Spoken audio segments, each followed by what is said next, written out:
Isang paalaala, ang susunod na kabanata ay naglalaman ng mga salita at pahayag na maaari magdulot ng takot, pangamba at pagkabahala sa mga nakikinig, lalo na sa mas nakababatang gulang. Huwag magpatuloy kung kinakailangan. Tuloy po kayo sa ikawalong gabi ng San Telmo Society. Ngayong gabi, sasamahan tayo ni Gideon mula sa Creepsilog Podcast para isalaysay ang kwentong hatid sa atin ng ating kasamang si Third. Halina at sumama na kayo sa aming kwentuhan.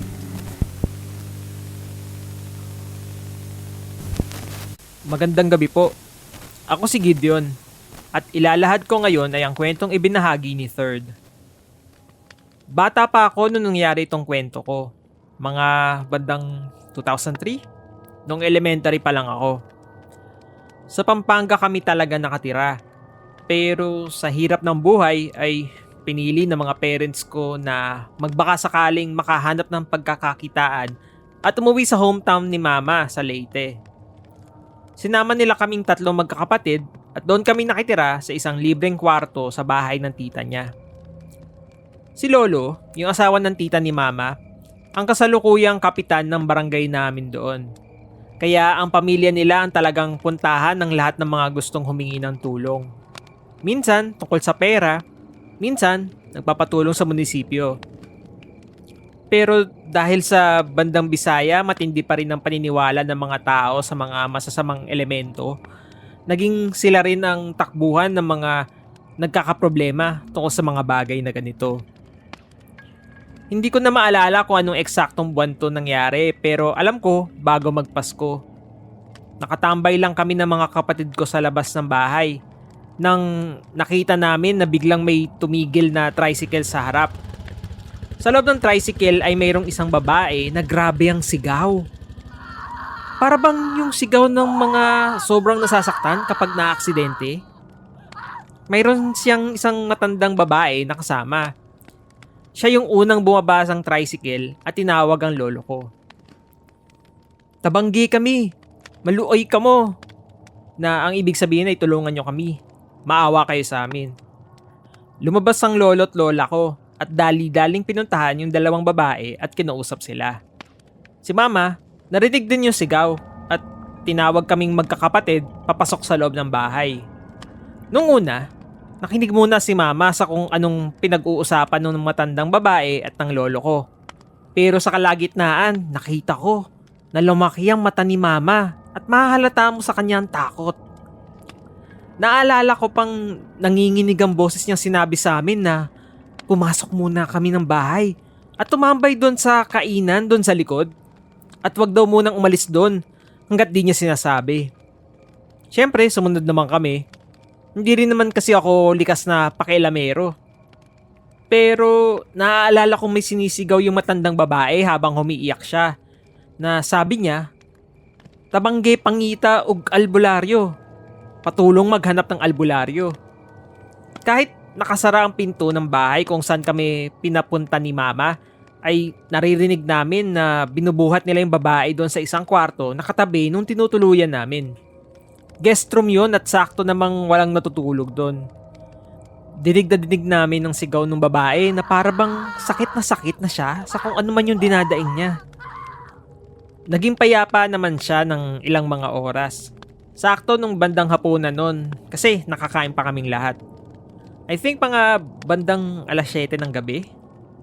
May narinig ulit kaming tricycle na pumarada sa harap at may biglang nagsabi na dumating na daw yung albularyo. Noong oras na yun ay pinapasok na kami ng mama at lola ko sa kwarto namin. Kahit anong man ang marinig nyo, huwag kayong sisigaw at huwag kayong iiyak. Huwag kayong magsasalita. Sabi ni lola sa amin nila mama. Naaalala ko nag-umpisa silang mag-usap tungkol sa itlog at kung gaano ang gulat ng mga tao at lakas ng dasal nila nang may isang nagsabi na tumayo raw ng tuwid yung itlog. Sa paniniwala ng matatanda, senyales daw yun na mayroon ng babarang sa babaeng kanina pa sumisigaw. Nagpatuloy sila sa pagdadasal habang yung albularyo ay may binibigkas na orasyon na tunog Latin. Nung panahon na yon, hindi naman maulan pero kung napapansin nyo pag umuulan, di ba palaging maingay yung mga palaka na minsan tunog baka na sa lakas. Nasa kalagitnaan ng dasalang albularyo nang biglang nag-ingay ang mga palaka. Sa sobrang lakas ng tunog, gusto na umiyak ng mga kapatid ko. Pero pinagbawalan sila ni mama at tinakpan ng bibig para hindi sila umatungal. Tandang-tanda ko pa noon kung gaano kaingay ang mga palaka na para bang sinasabayan ang sabay na orasyon ng albularyo at ang iyak ng babae na lalo pang lumakas. Walang ano-ano ay bigla kaming nagulat nila mama na may isang palaka na biglang tumalon at dumikit sa salamin ng bintana namin. Pagkatapos ay may isa pang palakang lumundag at isa pa at isa pa. Hanggang sa dumami ang mga naglulundagang palaka na parang gustong pumasok sa loob ng bahay. Takot na takot kami magkakapatid dahil hindi namin maintindihan ang nangyayari. Bakit nila gustong lumusob sa bahay namin? Pero ang pinakakinatakot namin ay nung nakita namin na lahat ng mga palaka ay mabilis na gumapang sa bintana kasing bilis ng galaw ng mga butiki. Sa isip ko nun, hindi na bago sa akin ang makakita ng palakang naglakad. Pero yung ganong kabilis na gumapang, dun ako kinalabutan. Parang may mali. Muntik na ako mapasigaw. Mabuti na lamang ay pinigilan ako ni mama. Maya-maya pa ay biglang humiyaw ang babae ng malakas. Pero pagkatapos nun ay parang hinimatay siya. Matagal din na tumahimik ang buong paligid. Walang nagsasalita. Pati ang mga palaka sa labas ay tumahimik na rin. Nabasag lang ang katahimikan nang nagsalita ang albularyo na nahuman na. Tapos na. Nagising ulit ang babae at pagkagising niya ay narinig ko na parang naduduwal siya. Kaya sinamahan siya ng mga tao at itinuro sa CR. Laking gulat daw nila nang makita na yung nilabas ng babae ay hindi mga pagkain, kundi mga maliliit na hayop. Mga palaka, mga bulate, mga insekto na ang pagkakaalala ko, ang ikinuwento nila ay ipis, gamo-gamot sa lagubang.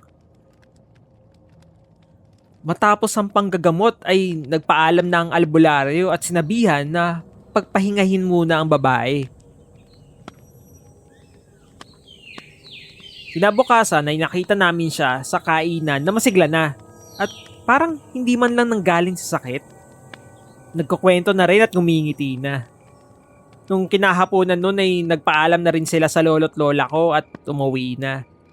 Yun ang pagkakataon na naniwala ako sa mga mangkukulam at mga mambabarang. Simula nun, pag may naririnig akong kwento ng kulam sa mga kaibigan ko, ay agad na akong umiiwas. Pero hindi ko ay kinukwento sa kanila ang naranasan ko sa takot din na makutya. Pero habang tumatanda ako ay nagkakalakas ako ng loob na magkwento ng mga ganitong bagay. Ngunit andun pa rin ang takot. Takot na baka mamaya ako naman ang maging biktima.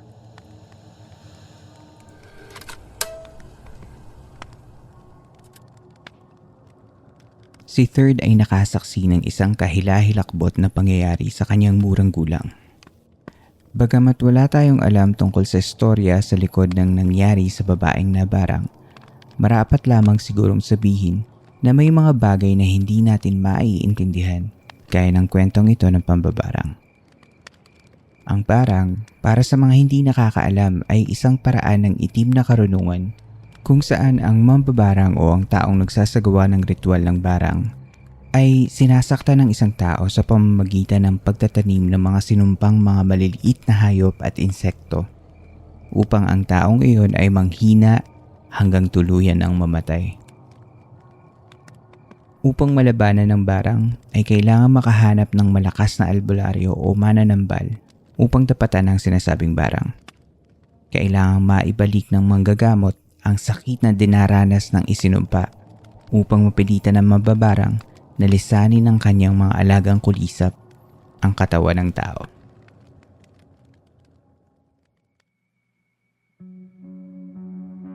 Inyo pong nasubaybayan ng isa na namang gabi ng Philippine Campfire Stories sa ating segment na San Telmo Society. Salamat kay Gideon sa pagpapaunlak na magbasa ng ating kwento ngayong gabi. Salamat din sa iyo, Third, sa pagpabahagi ng iyong kwento. Kung gusto niyo maging tagapagkwento sa ating podcast katulad ni Third ay mag-email lamang sa campfirestoriesph@gmail.com. Salamat sa mga sumusuporta sa ating campsite sa pamamagitan ng Patreon at Coffee. Ang mga patrons natin ay natunghayan ng episode na ito ng mas maaga. Puntahan lamang ang show notes ng episode na ito para sa Patreon at Coffee support links kung gusto niyo ng early access and exclusive content. Your support is highly appreciated. Muli, maraming salamat po sa pagbisita ninyo dito sa ating campsite. Hanggang dito na lamang po tayo ngayong gabi at hanggang sa susunod nating kwentuhan.